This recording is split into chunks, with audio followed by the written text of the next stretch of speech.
Hi everyone, welcome back, and today we will be doing what I'm calling the luggage label style gift tags. So these are basically 3.5 by 4 by 2 with an extra inch on the end which we will make up the pointy bit.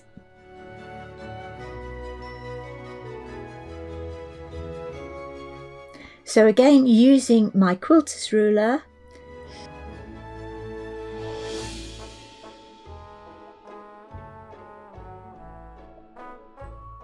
and I'm just marking out the actual sizes.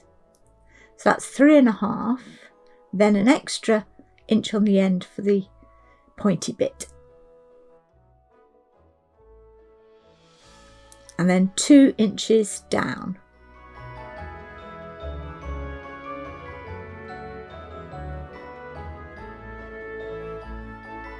Now what I'm doing is dividing the pointy bit in half, so I'm marking a line just where the pointy bit is 1 inch down, and then I'm drawing a diagonal line to make the point. So I'm doing them all one way, and then I'll go back and do all them the other way. And then at the end we will rub out the construction lines. So I've constructed a triangle which is dissected in the middle by a line, and I'm going to rub out all of those construction lines.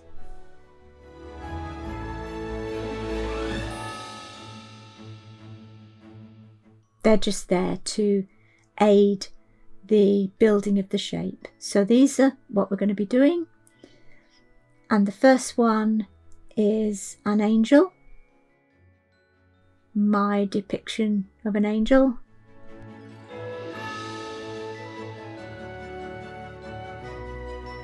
And the second one is a gingerbread man. Very simple to draw. And the third one, a stained glass window.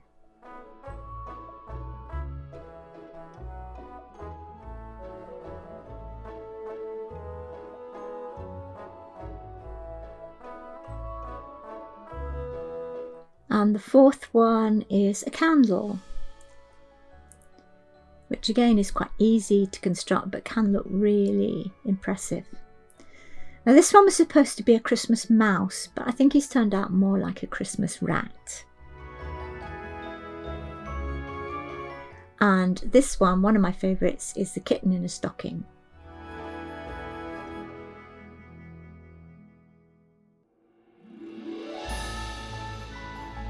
So I'm going to come on and put some paint in. I'm starting out by doing the fleshy bits,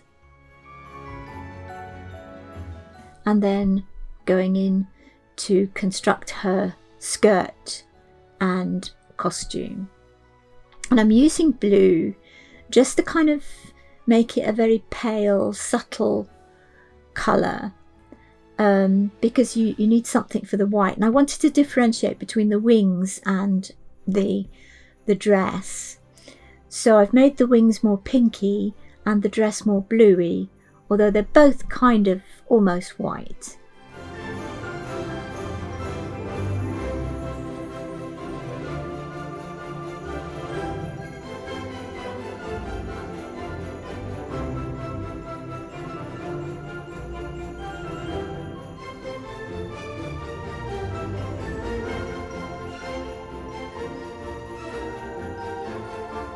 Now I'm giving her some silver shoes,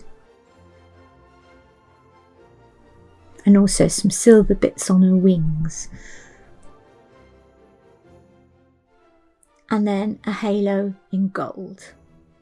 She looks more like a fairy than an angel, but then I've actually never seen a fairy or an angel, so who knows. Right, and this is my gingerbread. I'm just putting on a brown wash, and I will leave that to dry. So very simple, the gingerbread man, but I think at the end he does look quite impressive.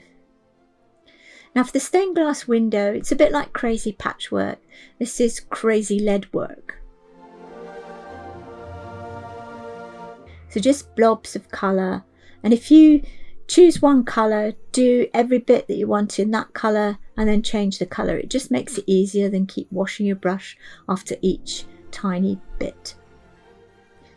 And interestingly, my great-grandfather worked on the windows in Winchester Cathedral. He was a stained glass craftsman, I guess that's the word, and he worked on those.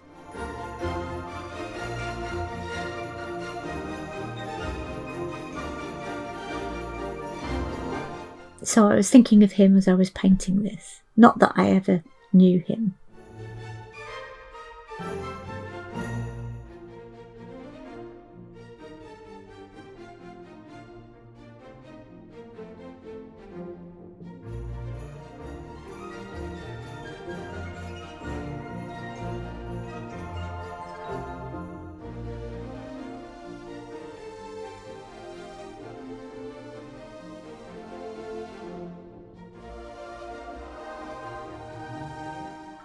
And I'm outlining the pieces of glass with black because I thought that kind of depicts the lead in between the tiny pieces of glass. And then I thought I'd carry on and outline the window. But I didn't want to outline the icicles because they're supposed to be snow, so they're supposed to be white anyway.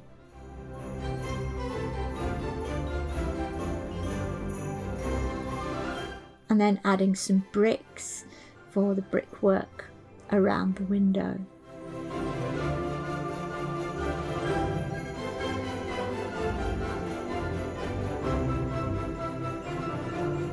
You could actually depict something in the window, like a picture of a Father Christmas looking through, or a picture of baby Jesus. But I wanted to try to keep it a little bit more simple because these are only gift tags. Now I'm putting shadows in the Gingerbread Man. You put the shadows just on one side and it really does make it far more three-dimensional. Really adds something to it for something which is so simple. And then just the bits that would be iced on the Gingerbread Man. Now the felt, they didn't really show up, so I've added some black to give a kind of shadow underneath the icing. But then I wasn't too sure that I really liked it, and I still couldn't see the white, so I went over the white again. And some little rosy cheeks. So that's the Gingerbread Man finished. So it really is probably the easiest of all of these. Now the stocking. I really liked that one, but I'm going to carry on and use my red paint, and the candle wanted to be red as well, and there's some bits on the Christmas rat that also wanted to be red, like his hat and his waistcoat, which I haven't actually done there. So I'm going back to the cat now. The cats are my favourites, as you will see if you look back on my videos. And this one, the inspiration for this came from the fact that my son was born at Christmas, and in the hospital they gave us all a little, well, it wasn't that little, but a Christmas stocking that had the name of the hospital on, and I've got photos of him, my little baby son, poking out the Christmas stocking, and it's just such a happy memory. So I thought instead of that I'd do a kitty. Now the candle, have a look at a candle flame and you'll see that the very inside bit where the heat is the most intense is burning white, and then the flame goes yellow and then an orangey colour, and then you have kind of a halo around it. But I can't really do the halo, I don't feel, because there's nothing behind it. If there'd been something behind it I could have done. And add some drips for the candle wax. It just makes it look more realistic. And here the candle holder.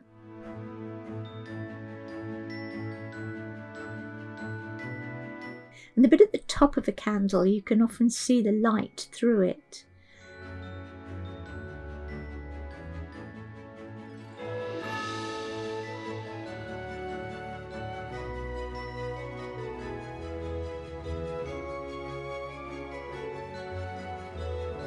Now I'm adding some branches In retrospect, I wish I hadn't done the one at the back.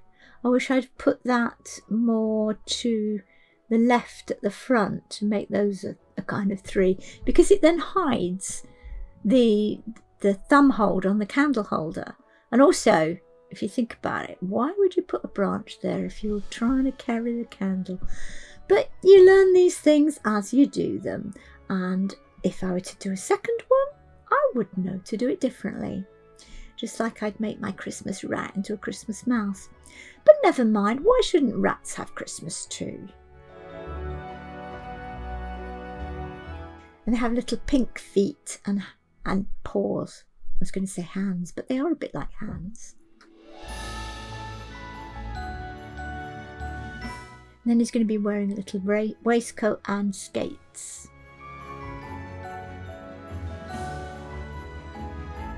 He doesn't look as cute as I wanted him to, but never mind. I could do a mouse next time. I think I'd make the head bigger. I think maybe that would improve it and make it less rat-like.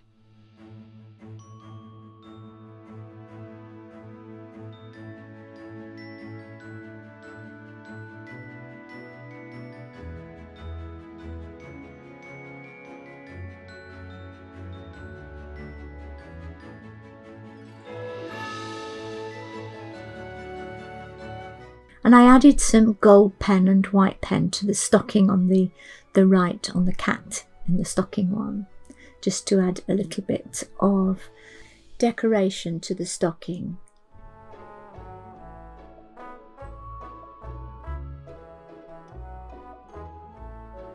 So I think the candle and the cat and the gingerbread man are my 3 favourites in these ones.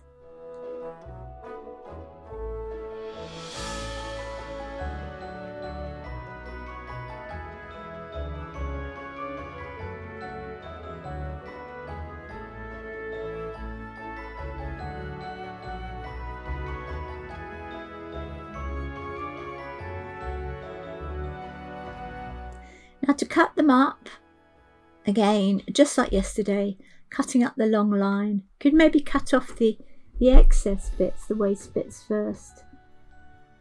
I don't know why I didn't do that, but I didn't. And I'm using scissors, but you can use a paper cutter, a guillotine, or a craft knife, but I just thought scissors are probably easier and quicker when I'm trying to show you. Also, I find with my guillotine, I'm not that precise, and this needs to be precise to cut where the actual lines are. So a craft knife would be precise, or if you've got a good guillotine.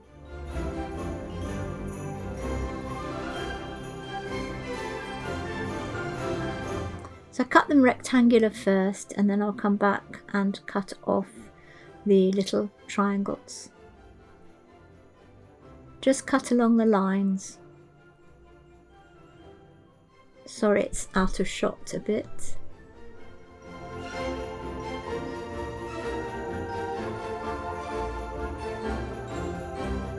Maybe seeing the shadow better than you can on the real thing.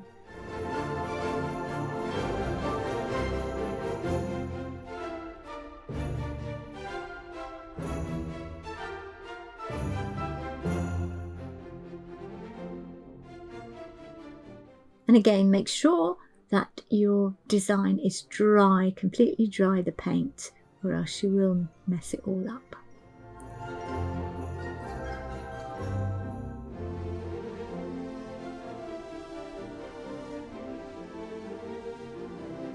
Now at this point, I should have cut off, if I wanted to round the points, this is the time I should have done it, and I didn't. You'll see, I leave it till the end. So again, using my useless hole punch, although I seem to be doing it better today than yesterday. But still using my paintbrush handle where necessary to make the hole completely round.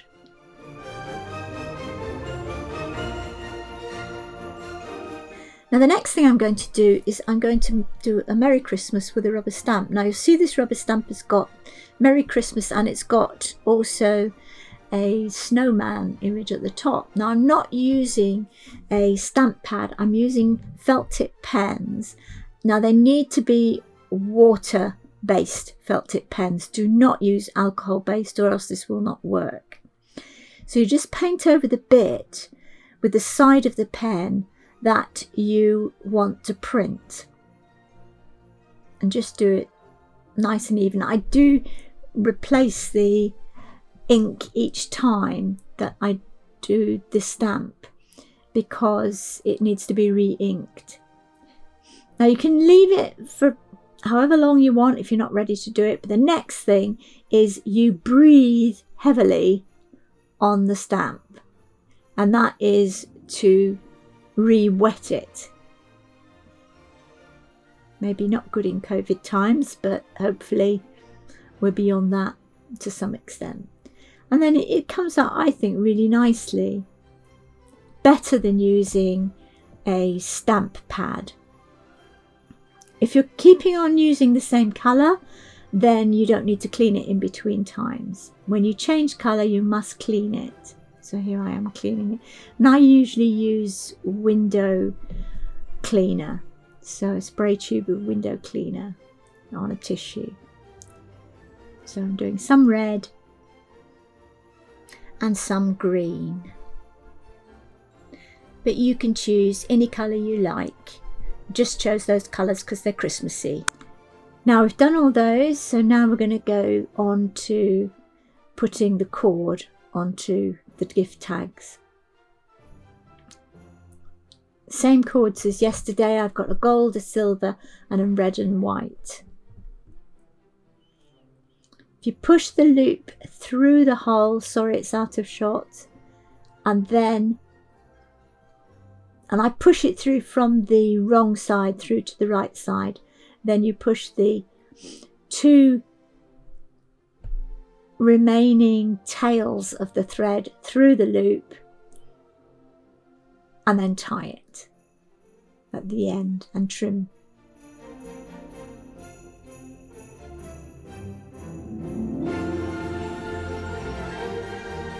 And if you use ribbon, it must be a very fine, a very thin ribbon.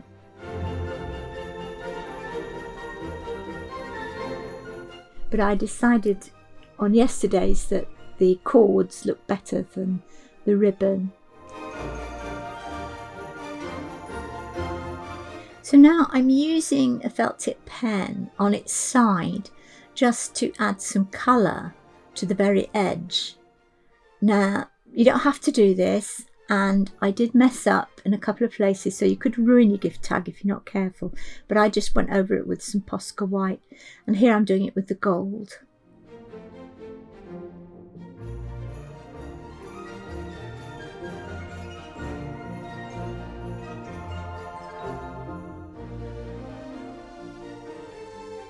Now I decided that I didn't like the sharp corners, so I've cut them off. What would have been better would have been to have done this before I put in the cord, because you have to be really careful now if you do the point that you don't chop off the cord and have to redo that. And also the ones that I put the colour on, I should have done this before I put the colour on. Silly me. But anyhow, I do think it just makes them look a little bit more professional. And as long as you're careful, it doesn't really matter. So there they all are. I think I really liked these. I was really pleased with them. So I hope you've enjoyed the video and that it will inspire you to go ahead and make some gift tags. And don't forget, if you haven't seen yesterday's, watch yesterday's. And tomorrow there will be another video making card-like gift tags. So which again are I think probably my favourites. So thank you for watching, happy painting, and see you tomorrow. Bye!